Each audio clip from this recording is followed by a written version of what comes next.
Jeg står her midt i Kiev. Der bliver solgt juletræer lige her. Og lige bag os har du resultatet af en af de seneste bombardementer, der har været fra russernes side af.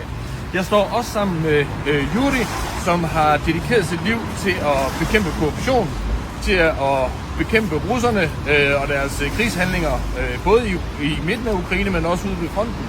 Og så vil han gerne opbygge demokratiet her i Kiev.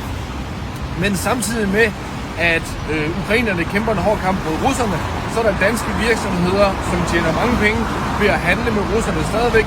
I Holstebro har vi Jørgen Tørnes, som har svinefarmen, der ligger i Rusland, og han har lige fået offentliggjort sit regnskab for 2024, og der var sørme millioner i kroner i overskud igen.